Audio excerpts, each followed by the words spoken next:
자, 안녕하세요. 금융정보 관련해서 일반인들이 알기 어려운 전문 내용을 쉽게 전달해 드리는 청새롬입니다. 구독, 좋아요, 알림 설정 늘 말씀드리고 있잖아요. 그냥 시청하지 마시고요. 구독과 알림 설정 먼저 눌러주세요. 자, 휴일이니까 새롬이가 전반적으로 증시나 금융 관련해서 브리핑 해드린 시간 먼저 갖고 종목 분석 들어가겠습니다. 뭐 여러 가지 말들이 많습니다. 증시가 오르락 내리락 오르락 내리락, 거품이다 아니다, 조정이다 아니다. 저는 이 또한 지나가리라 라고 말씀드렸고요. 기사 하나 보고 가겠습니다. 테슬라, 애플, 아마존 대형주가 급락하고 있다라는 경고 기사죠. 이게 과연 거품이 붕괴되는 전조냐 아니냐. 테슬라는 8%가 떨어졌고 700불 아래로, 또한 주요 IT 종목도 1%, 2%씩 추락했다는 기사입니다. 결과적으로 나스닥, 미국 기술주가 모여있는 나스닥 주가가 하루 만에 3.52%가 떨어져서 전문가들이 이거 투매에 대비해야 되는 거 아니냐라고 말들이 나오고 있다라는 기사입니다. 자, 테슬라가 8%가 급락입니까? 테슬라가 지금 PER, 주가 수익 비율이 몇 배인데 8%가 급락인가요? 건강한 조정이죠? 다 마찬가지입니다. 나스닥 제가 알고 있기로 40% 넘게 뛰었거든요.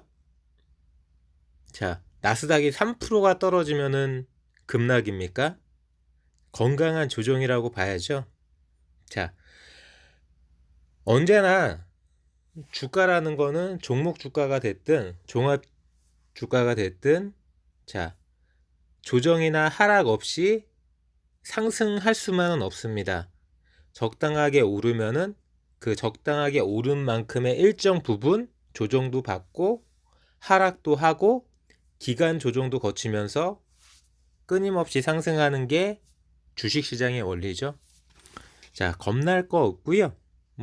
이 기사는 여러 가지로 4개월 만에 최대 하락이라고 겁을 주고 있는 기사지만 꼼꼼하게 한번 읽어보시고요. 정말 거품이 붕괴되는 전조인지 그게 아닌지를 한번 생각해 보세요. 자, 거품이 붕괴되려면은 기본적으로 사람들이 정신을 차릴 수 없을 정도의 화랑과 경제 호황에 젖어 있어야죠. 자, 냉정하게 평가해서 지금 경기가 회복 국면인 건 맞지만 다 지금 코로나에 힘들어하고 있는데 지금 사람들이 경기 호황에 젖어 있습니까? 아니죠. 분명히 경계하고 있습니다. 혹시라도 이 상승세가 꺾일까봐. 이런 상태에서 거품 붕괴가 나올까요? 자, 물론 여러 가지 기업의 여러 가지 업종에 거품이 어느 정도 껴있는 건 사실이죠. 그렇지만 그게 거품이 터질 정도의 버블인지는 냉정하게 한번 생각해 보시고요. 자, 수급으로 말아 올렸던 이 장세는 이제 실적 장세로 이어질 겁니다. 이 실적이 시장에서 기대하는, 투자자들이 기대하는 그 결과만큼 나오지 않았을 때 일정 부분 거품이라고 볼 수 있는 그 기대가 꺼질 거고요. 그렇게 반복하면서 계속 증시는 상승할 거라고 저 새로미는 생각합니다. 자, MTS 화면에서 종합지가지수와 코스닥 지수 그래프 보면서 다시 한번 말씀드리겠습니다. 현재 그저께 하락, 아니죠? 그저께 하락, 그저께 상승, 어저께 다시 하락입니다. 야, 이거 너무 불안한 거 아니야? 라고 생각하시는 분들도 있지만 그래프를 보시면 제가 지난번 몇 개월 전에 돌려가지고 상승과 하락이 어떻게 반복됐고 그 끝이 어떻게 마무리되는지 설명해 드렸잖아요. 이번에도 보시면은 마지막 그래프 밑꼬리가 길게 달려 있습니다. 이건 뭐다? 벌써 반등은 이미 시작되어 있는 상태입니다. 자, 코스피 차트도 보시죠. 자, 코스닥만큼은 아니지만 코스피 차트도 마지막 거래일에 밑꼬리가 아랫꼬리가 달려있는 상태죠. 이미 반등이 나와 있는 상태입니다. 걱정하지 마시고요. 3월 증시 건강하게 조정받겠지만 계속 3,000선 이상, 3,100선 이상, 심지어는 그 이상도 충분하게 랠리가 나올 수 있고요. 제가 늘 말씀드린 것처럼 이런 공포에 겁을 주는 시점에 저점에서 사시고요. 충분히 올랐다 싶은 고점에 3,100 이상, 3,200에서 파시는 이런 반복적인 박스권 매매로 수익을 극대화해 보시기 바랍니다. 자, 한간에는 여러 가지 거품 붕괴가 맞다라는 이야기들이 많습니다. 심지어는 빅쇼트 영화처럼 이거는 분명하게 하락 징조라고 주장하는 분들도 많이 있죠. 자, 지금 경기가 완벽하게 회복되지 않은 상태에서 주가만 올라 있는 상태입니다. 물론 주가는 항상 경기보다 6개월에서 1년 선행하기 때문에 이게 맞는 거죠. 이상한 현상은 아닙니다. 근데 일부 전문가들이나 일부 언론에서 말도 안 되는 이론을 들이대면서 거품이 붕괴될 테니까 조심하자. 금리가 상승하니까 조심하자. 이렇게 얘기하고 있어요. 아직 거품이라고 말씀드리기, 버블이 깨진다라고 말씀드리기 어려운 국면이고요. 자, 금리가 상승하려면은 단순하게 돈이 투입된다고 금리가 상승할까요? 실물 경기가 반영돼서 실물 경기가 올라오고 그 올라온 실물 경기에 따라 급여도 올라가고 사람들 씀씀이도 커지고 전반적인 물건의 가치가 올라가면서 물가도 올라가고 거기에 따라서 금리가 올라가는 거죠. 이런 구조, 선순환 구조가 작동돼야지 정말로 금리가 상승하는 거죠. 단순하게 미국 국채 금리가 일시적으로 상승했다라고 해서 이게 정말 버블이 터지는 거고 지속적인 금리 상승으로 이어질까요? 그렇지 않습니다.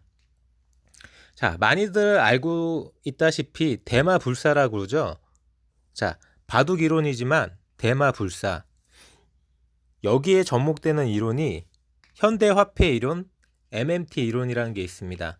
기존에는 통화량이 증가하면 국가가 됐든 경제 주체들이 됐든 통화량을 증가시키면은 반드시 따라오는 게 물가의 상승이죠. 근데 지금 통화량이 증가되었죠. 왜? 경기 진작을 위해서 중앙은행이 됐든 국가가 됐든 어떤 식으로든 기축통화를 가진 미국에서 어마어마한 물량을 투입해서 통화량을 증가시켜 놨습니다. 자, 현재 미국의 국채금리가 약간 상승한 거 말고 미국의 물가가 얼마나 상승했나요? 생각해 보시고요. 자, 물가가 상승하지 않은 상태에서 나온 금리 상승, 일시적이라고 밖에 볼 수 없고요. 물론 이 지금 증시가 거품이 전혀 껴있지 않다라고 단언할 수는 없지만 그 거품이 터질 정도, 버블 붕괴 정도의 상태는 아니라는 거죠. 자, 지금 이 상태에서 거품이 꺼진다는 얘기는 감당할 수 없는 상태입니다. 그 감당할 수 없는 상태를 막기 위해서 유동성을 중앙은행에서 계속 공급해주고 있는 상태고요. 왜 그러냐면은 경기가 망가졌기 때문에 그래요. 코로나 방역 때문에 모든 걸 차단하고 사회적 격리를 하고 거리두기를 해서 도시가 막히고 경제 활동이 막히고 공장이 셧다운 되는 상태를 최소화시키고 그나마도 돈을 돌게 하고 사람들이 숨 쉴 수 있는 공간을 확보해 주기 위해서 돈을 공급한 거지, 이 공급된 돈으로 실물 경기에 거품이 껴있는 상태가 아니고요. 실물 물가가 상승한 상태가 아닙니다. 만에 하나 여기서 거품이 터진다라고 그러면은 이거는 대공황이에요. 퍼펙트 스톰입니다. 이거는 감당할 수 있는 수준이 아니에요. 아마게돈입니다. 자, 과연 이런 상황이 올까요? 자, 작년 3월 달로 시간을 돌리죠. 작년 3월 달에 3월 중순경에 대다수 사람들이 뭐라고 그랬습니까? 전문가들이. 이제는 정말 막을 수 없다. 그래가지고 당국이 취한 조치가 결국 공매도도 금지시키고 모든 수단을 다 동원해서 경기를 방어하기 위해 노력했습니다. 그 이야기는 대말은 불사, 퍼펙트 스톰은 없다는 거죠. 자, 그 1920년대, 30년대 대공황은 뭐 여러 가지로 국가 시스템이나 금융 시스템, 여러 가지 국제적인 연계가 어렵고 이런 게 완비되지 않았을 때 일어났던 대공황인 거고요. 자, 얼마 전에 뭐 가장 최근에 금융위기 같은 경우에도 시스템이 붕괴되어서 발생된 퍼펙트 스톰이나 대공황이라고 볼 수 없습니다. 물론 그 미국발 2008년의 금융위기가 전 세계적으로 영향을 미친 건 사실이지만 그게 퍼펙트 스톰 수준의 위기는 아니었죠. 그냥 어떻게 말씀드리면 금융공학, 실물 경기도 아니죠.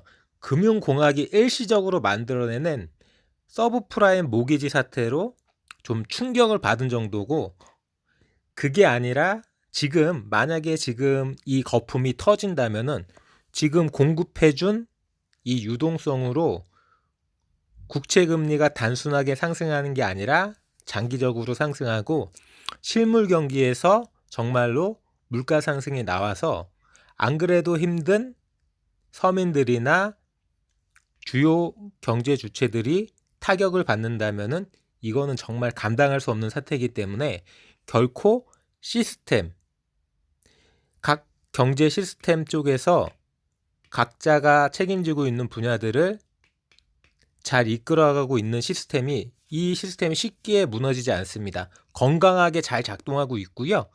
아름답게 조정을 해가면서 계속해서 상승 방향으로 경기를 이끌어 줄 거고, 그 하나씩 하나씩 확인되는 경기 모습에 따라서 주가도 계속해서 금융시장도 계속해서 좋을 거라고 저 세로미는 생각합니다. 뭐 제가 태어나고 나서 뭐 기억나는 위기들이 뭐 우리나라로 따지면 1998년도쯤에 IMF 사태가 있었고요. 이때는 뭐 구제 금융이나 국민적으로 금모으기 운동, 금팔기 운동으로 방어해냈죠. 그리고 또 뭐 우리나라도 그렇고 미국도 마찬가지고요. 2000년대 초반에 닷컴 버블이 있었습니다. 우리나라에선 뭐 대표적으로 새롬 기술 뭐 이런 주가들이 박살이 났죠. 자, 그 또한 다 지나갔고요. 잘 극복해냈습니다. 뭐 언급해드렸던 2008년 금융위기도 마찬가지고요. 제가 2014년도부터 금융시장에 주식을 본격적으로 거래하기 시작했는데요. 뭐 제 기억에는 딱히 2014년 이후로는 고만고만한 이슈는 있었어도 이렇게 대형 이슈, 뭐 금융위기라든지 뭐 IMF나 뭐 닷컴 버블 이런 초대형 이슈는 없었던 것 같습니다. 뭐 2015년도에 뭐 바이오가 좀 주목을 받고 뭐 한미약품 등이 폭등하면서 전반적으로 바이오 주식이 처음으로 주목받았던 시기가 2015년도였죠. 그리고 나서 2017년도 말쯤부터 반도체와 바이오가 황금기를 이루면서 2018년 초까지 화랑이었고요. 2018년 한 4월 달부터 남북 경업주가 달리기 시작했죠. 뭐 그렇게 2018년, 2019년이 됐고 2019년에 조금 힘들었던 시기였던 것 같습니다. 그래도 어떻게 잘 극복하고 2020년을 맞았는데 2020년에 드디어 코로나 사태가 터진 거죠. 자, 2020년에 많이 힘들었습니다. 기업들도 주식시장도 사람들도 많이 힘들었지만 2021년은 그것만큼 힘들지 않을 겁니다. 근데 2021년에 버블이 붕괴되고 퍼펙트 스톰이 올까요? 자, 냉정하게 한번 생각해 보세요. 여기에서 퍼펙트 스톰이 온다면은 우리 사회, 미국 사회, 유럽 사회 과연 감당할 수 있을까요? 아마도 그런 일은 쉽게 오지 않을 거고요. 아직 거품은 충분하게 껴있지가 않아요. 거품이 붕괴되는 거는 경제 화랑에서 떨어질 때 붕괴되는 거지, 지금 바닥을 찍고 회복하고 있는 국면에서 거품이 붕괴되지 않습니다. 자, 대다수의 국가들이 하기 어려운 일이 미국이나 일본 같은 기축통화를 갖고 있는 국가에서는 이런 위기에서 돈을 마구 풀어서 일단 금융시장을 만들고요. 이 금융시장의 활기가 돈 자금으로 기업에 돈을 공급해서 기업의 유동성을 도와줍니다. 거기에 따라서 기업 활동이 늘어나고요. 그 늘어난 기업 활동으로 뭐 소비자가 됐든 그 기업에서 일하는 근로자가 됐든 선순환 구조를 만들어서 다시 정부의 세금이 늘어나고요. 이렇게 정부와 기업, 투자자나 소비자, 이런 경제 주체들이 선순환 구조로 바닥에서 경기를 회복시켜서 상승 기조를 만들고 있는 게 지금 이 시점인데, 이 시점에서 거품이 꺼진다고요? 자, 저는 동의하기 힘들고요. 자, 앞서서 말씀드렸던 현대 화폐 이론은 이런 거죠. 기존의 경제학에서는 통화량이 증가되면은 당연히 실물 경기가 살아나기 때문에 물가, 인플레가 생깁니다. 근데 요즘 현대 화폐 이론에서 일본도 마찬가지, 미국도 마찬가지, 돈을 아무리 공급해도 쉽게 물가가 튀지를 않습니다. 실물 물가가 튀지 않는다는 얘기는 아직 충분하지 않다는 얘기죠. 그러니까 쉽게 말씀드리면은 아직도 배고프다는 거예요. 돈을 많이 공급했지만 충분하게 경기가 사이클이 돌아서 화랑 국면이라면은 물가가 상승이 나오는 게 맞지만 그렇지가 않다는 거죠. 어떻게 보면은 기존 경제 이론이 깨지는 거죠. 현대 화폐 이론으로. 그렇지만 이건 일시적인 거고, 진정하게 인플레가 나올 수준이 된다면은 더 통화량을 공급하지 않고 멈추는 수준이 되겠죠. 근데 아직은 그 수준이 아니라는 거예요. 이게 조금 어려운 이야기일 수도 있지만 잘 한번 생각해 보면은 일본이나 미국 같은 경우에는 통화량을 늘려도 쉽게 물가 상승이 나오지 않습니다. 항상 들어보는 이야기가 일본도 그렇고 미국도 그렇고 저물가잖아요. 금리도 저금리입니다. 자, 근데 남미 쪽 보시면은 쉽게 얘기해가지고 베네수엘라 같은 경우에는 볼리바르가 돈의 가치를 잃었잖아요. 공예품으로 쓰이죠. 돈을, 화폐를 이용하는 게 아니라 종이 공예품으로 화폐를 이용합니다. 물가 상승률이 160만 %. 이게 상상이 가십니까? 이 정도 수준까지 방치가 되지 않습니다.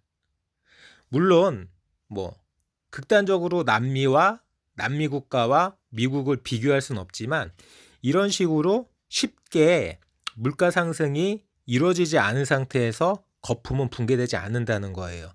거품이 붕괴되려면은 최소한 제가 설명드렸던 남미 국가들에서 나왔던 그런 모습이 보여져야 되는데 절대 그런 모습이, 그런 전조가 하나도 없잖아요.